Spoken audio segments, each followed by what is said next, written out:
Let me just, my name is Lisa Hebert again. I am the Communications and Public Services Manager with St. Paul Public Works. One of the big things that I do kind of behind the scenes is I am the communications arm with all things snow and snow emergency for the city. And I have a small little team of two, Jeanette Rebar and Kate Nofke. So this presentation, and some of you may have seen it, is Snow Operations 101. We love to give it and get out in the community to really let people know about how we do our snow operations. Because a lot of people, whether you've lived here for 40 years, 50 years, your whole life, or if you're new to St. Paul, a lot of people think they know how we do snow operations, and other people have no clue, and everybody else is in between. Most people are in between. So this is actually typically an hour-long presentation. I'm going to go through really fast with 10 minutes. I'm just going to hit certain slides, so hope I don't make you too dizzy here. But then I want to leave at least half this time to answer your questions about snow operations, ticketing and towing, anything related to snow. I will try to answer that. And this is really important because we really want to get out and work with our district council partners and our community residents to help people understand and address any concerns or questions that people have too. So jumping right in, let me see. Okay, so it's just a summary. This is a summary slide of 2020 or last year. And last year was a banner year. We had double the amount of snow that we typically have, with record snow of over 90 inches, third snowiest season on record for St. Paul. And actually it was the highest precipitation, because if you remember, we got a lot of January rain that caused a lot of ice. The other thing that I just really wanted to point out here, and we'll get to it, is we had over 44 winter weather events, and which included 7 snow emergencies and a back-to-back, or including one back-to-back, as well as a one-sided parking ban. So these are just some operational numbers, and I'll make sure, and there's a link to this full PowerPoint presentation and a recording of it from the Snow Summit. So from ticketing and towing, this is an area, ticketing and towing, that it really is kind of the #1 complaint that we hear all winter long. People are upset that, their street wasn't plowed, and people get that when people don't move their cars, we're not going to be able to get to the curb.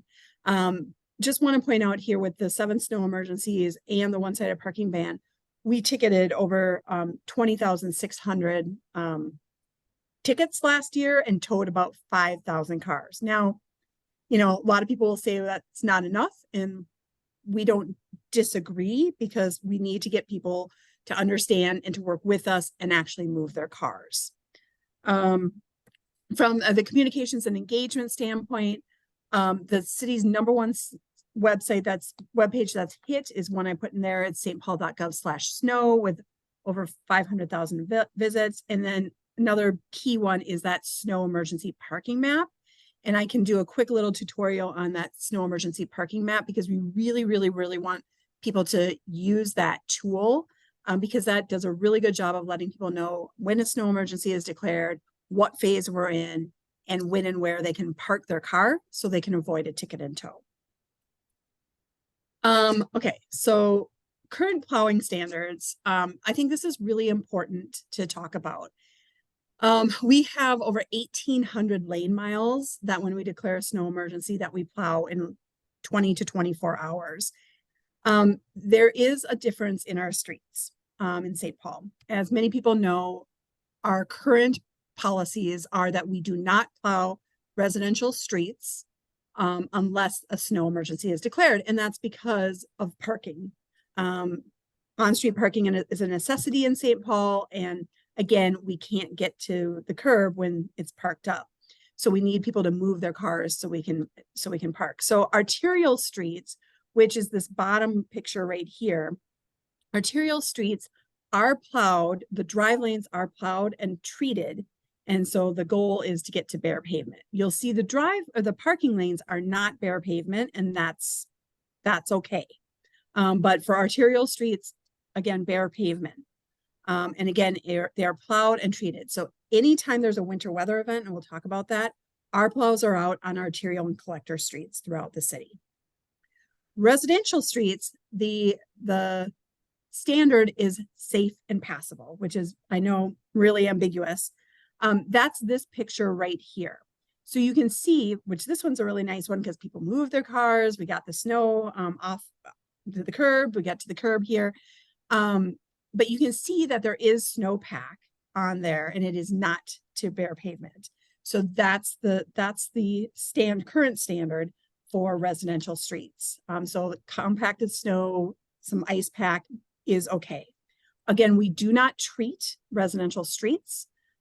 We will salt and do brine, put down some brine on hills and curves on residential streets for safety reasons, and some intersections when they start to get slippery throughout the year. But again, and you can see what happens, and this is very typical in this upper picture here, when people don't move their car, you can see how the plows had to nice and kind of clear everywhere else, and they have to go around those parked cars and leave those big piles of snow, which are called windrows. So this is kind of just to share, this is the current standard for the city of winter maintenance levels on our streets in St. Paul.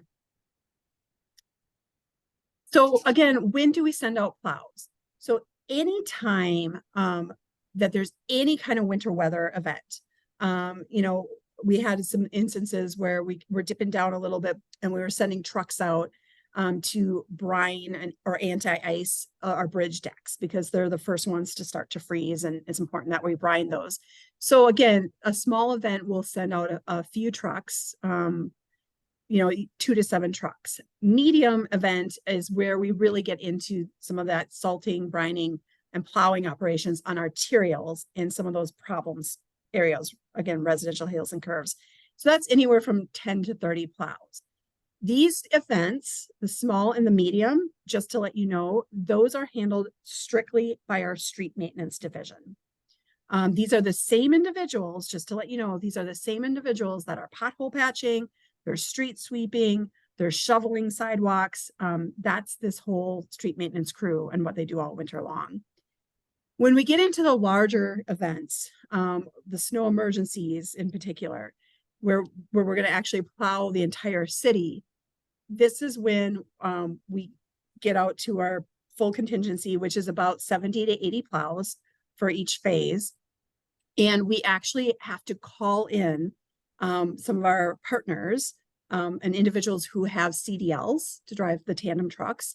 So we call in Parks and Rec, specifically Forestry Division. We call in our sewer folks and some of our traffic operations folks, our electricians, to come in. So we are not staffed. A lot of people think we're staffed at that snow emergency level. We are not staffed at that level all year round. So this is just and then before, we get an average of 20 to 30 winter events per season. You can see, obviously, last year we were way up there with 44 events, 7 snow emergencies, and caused the one-sided parking ban. Sorry, I'm going to go through these a little bit. And I'm leaving them in here so that when we get to them and I get questions, I can go back to them. So just to talk about what is a snow emergency in St. Paul, just everybody probably knows this, but a snow emergency in St. Paul is 96 hours.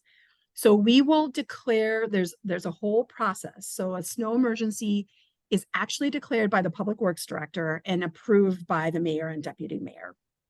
And there's a lot of things that we do. We're tracking a lot of things. We're tracking, what's the weather we just had? What are the road temps?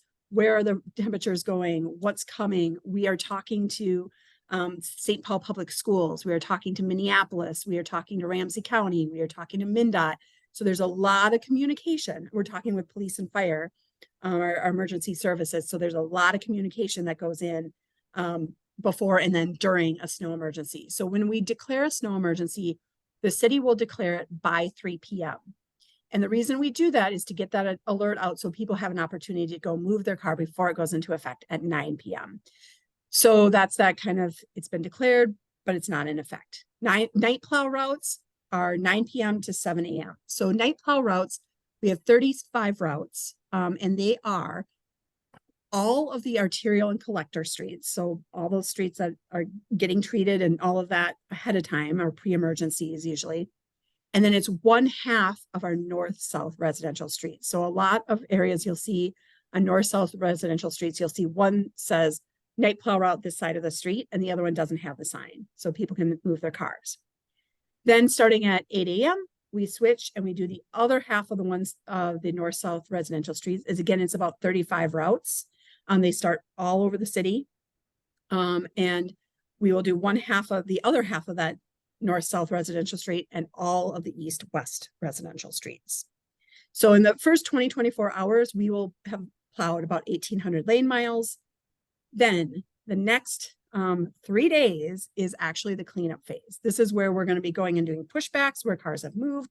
This is where we're going to do intersections and knock down windrows, kind of clean up quadrants on the corners a little bit. So there's a lot of work that happens in that 3 days.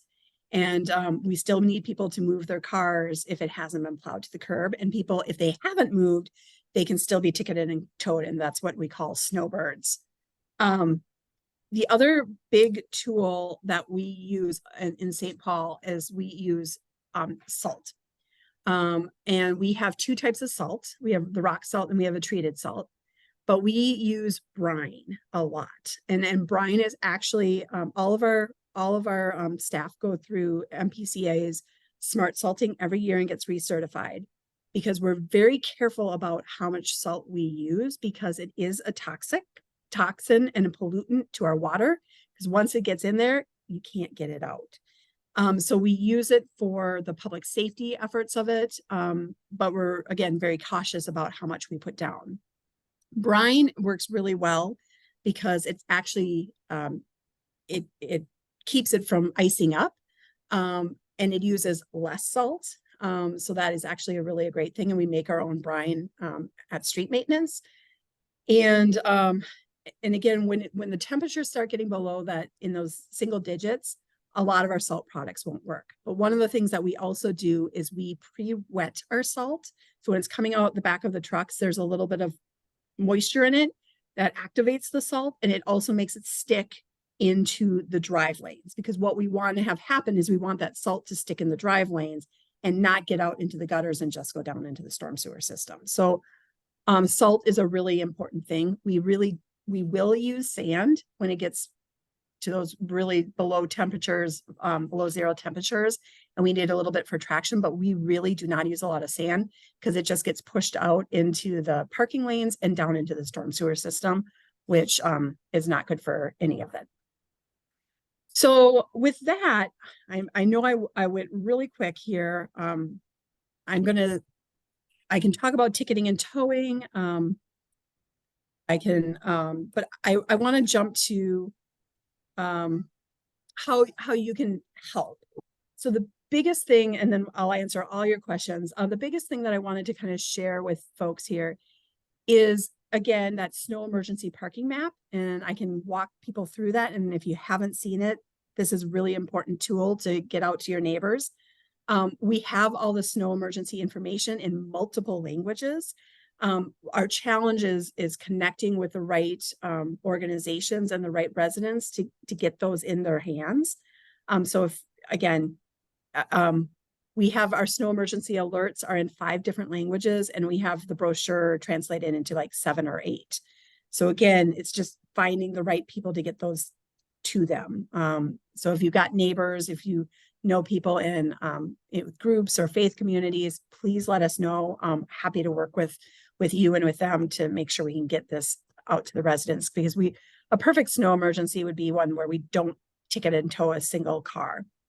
But what we ask for people is to help us get people to sign up for snow emergency alerts and texts, use that snow emergency parking map, sharing the updates.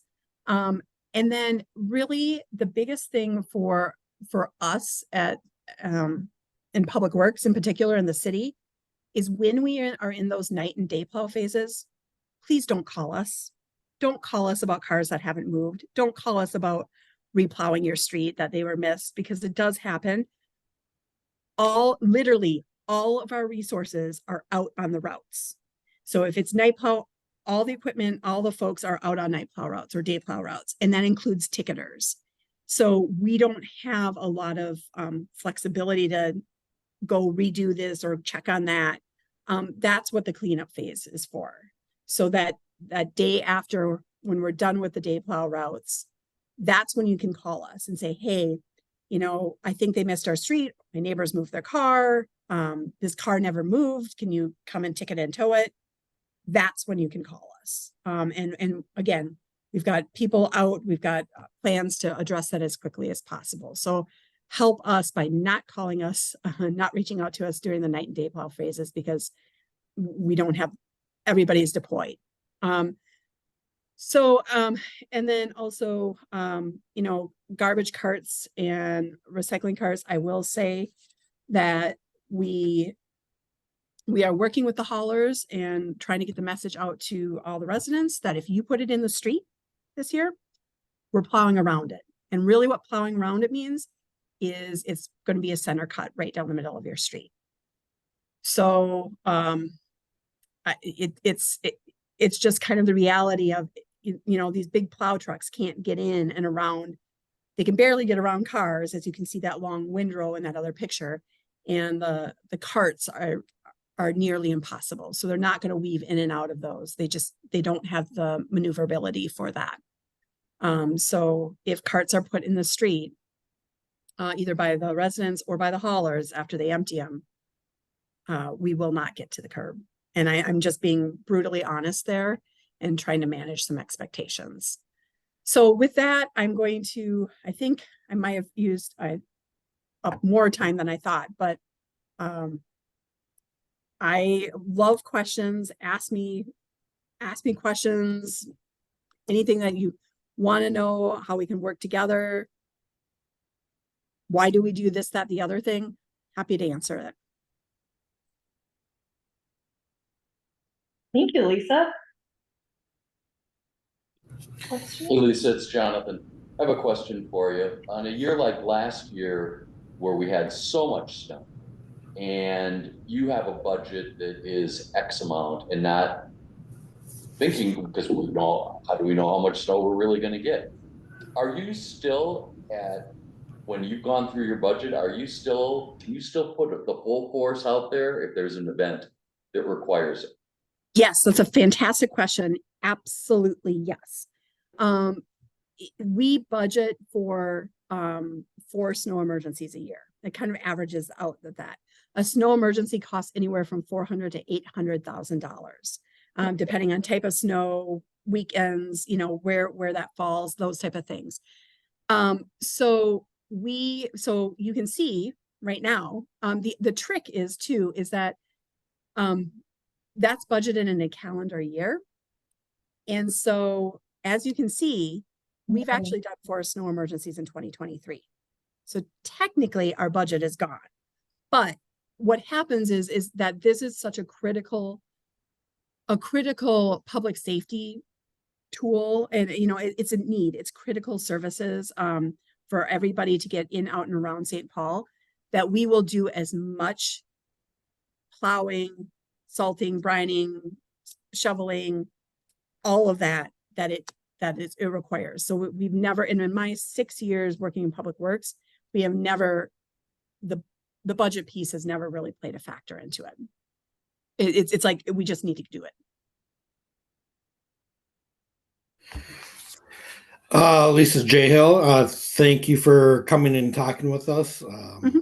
I have spent hours talking with Sean over snow plowing issues in our area, so we could definitely spend hours tonight, but I won't bore you with all of that. My first comment is the city is never plowed to the curb. We are lucky if we get within 3 feet of the curb with the plowing. There's no ticketing or towing in our neighborhoods for the last few years. I suspect that's some social justice type items of trying to limit how much that is being done, which then affects all the neighborhoods. to plows specifically targeting trash cans and recycling cans and spreading them all over the neighborhood. We had those issues last year. Anytime I've called into the public works during snow plowing, the reception has been very negative.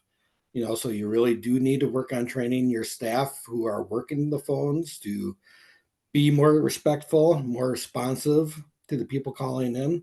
That is a huge turnoff. That's why I've taken all of my complaints straight up to Sean to, circumvent that, because there's no responsiveness or acknowledgement from the actual staff answering phones. So I think the city does have a lot of public relationship issues that they need to address with the residents when it comes to snow plowing and how they do it compared to some of the neighborhoods and other cities around us, like Roseville. You do a lot quicker plowing, include sidewalk plowing, things like that, which aren't included in St. Paul. And when I look at taxes, and I'm taxed at a higher rate than people in Roseville are for the same value house, and I hear that the city has no money for it, that does not go very far with taxpayers. So a lot of these are my personal opinions, not necessarily coming from D10. So Definitely his let personal. you know that You mean not D10 that opinion. Public Works has a lot of bridges to rebuild with the residents moving forward. So Yeah, Jay, you had quite a laundry list there. I understand that. I guess I want to unpack just a few things. Ticketing is a challenge. I will tell you, we did that 20,600 tickets last year with about 30 ticketers. Now, typically what we want is 70 to 80, because the ticketers go out a little bit earlier and they follow the same routes that our plows do. And they go out actually a little bit earlier than our plows do. So they're out at 9. Our plows actually don't go out until about 10:30. They will eventually pass it, but they're out in all the areas. The challenge that we have is that, yes, there are routes that don't get done because we don't have enough ticketers. We work with the PEOs, the parking enforcement for police department. We hire ticketers every year. They're on call. I paid $22 an hour. So if you were hiring right now, you guys want to be ticketers, come on down. We'll get you all signed up and trained up to do that. So the challenge is we have probably about half the ticketers that we actually need. We have 30 that are regularly doing it, and we need about 70, 75 per night and day shift. So we need about 150. So we really try that if there's a ticket in one area, if there's ticketers on one route, one time we do another route the next time. So we are moving it around. And so, yes, are we ticketing everywhere? Unfortunately, no. Is it a public justice reason we're not ticketing? No, it's a staffing. So there's that. The other thing of the curb, one of the big challenges, and going to this slide here of Minneapolis versus the suburbs, I'll be honest, I live in a suburb, and we have no parking on the streets. We have winter parking bans. And I actually went out, and I have no sidewalks either in my neighborhood. I went out last year and measured 4 feet from both sides from the curb. So this is not, and again, no parking. So there is an art and a science to plowing. Plows have to go a certain amount of speed to actually lift the snow and get it off onto the boulevard. Again, sidewalks are a challenge. When there's not sidewalks, they can throw it into the yards a lot further.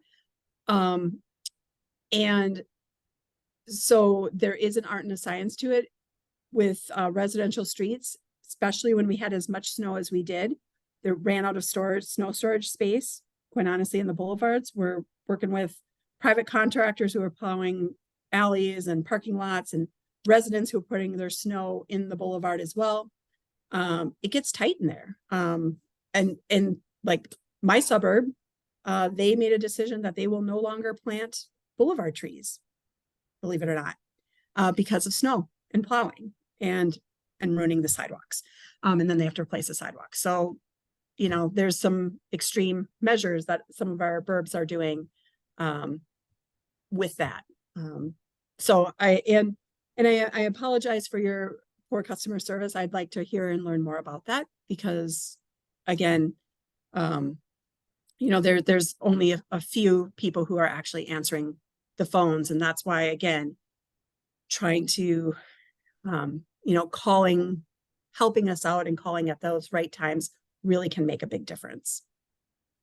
So I think I unpacked a lot of it there, but yeah, thank you, Lisa. Laura had a comment in the chat that I thought was helpful. Just check out, Laura says we have a great relationship with Link Lumsden. When there's a snow emergency, they put out sandwich boards noting the snow emergency and to staff our street till the placards are removed. This has helped give the plows a chance to do their work. Maybe other neighbors can put out placards to remind folks about snow emergencies on their street. Thanks for sharing that, Laura. Yeah, and Laura, I do want to also say that we do have some other places that we work with, and we piloted a snow emergency superstars where we gave no parking signs, snow emergency no parking signs to some people that had pretty much multi-unit housing, and so dense areas. And then they volunteered to move those no parking signs. So when it was declared and things like that to help raise awareness, that is something that we are actually trying to get more budget for and try to expand that program so that people could help out in those ways of notifying their neighbors and putting those signs out and moving them.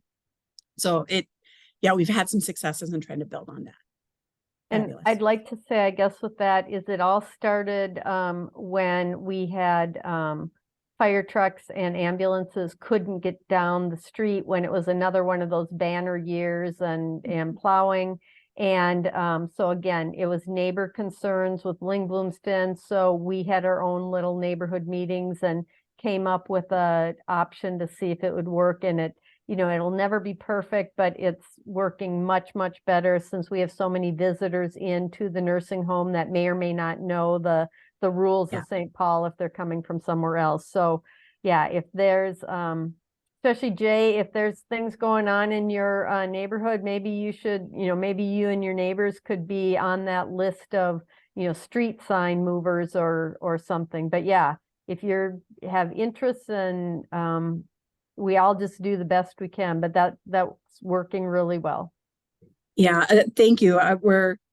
Those types of opportunities where we can partner seem to have the most success that are really tailored to the specific needs of those blocks in those areas. Awesome. I think I'm going to wrap it up here. So we're at 8:05. If anyone has burning questions, we could take one more, but otherwise I think, Lisa, we know how to reach you. Thank you so much for being here. Last question, last call, burning question. Okay. We've got your contact information. Thank you so much for being here. Yeah, I'll just add that this whole presentation of the full hour presentation is on that Alley Captain page that I put in the chat. So if people want to sit through that whole presentation, it's there and there's a lot more information. Please don't hesitate to reach out to me or us in Public Works, and love to try to partner and continue to work on this together in any way possible. Thanks for having me. Thank you. Thank you. Good night.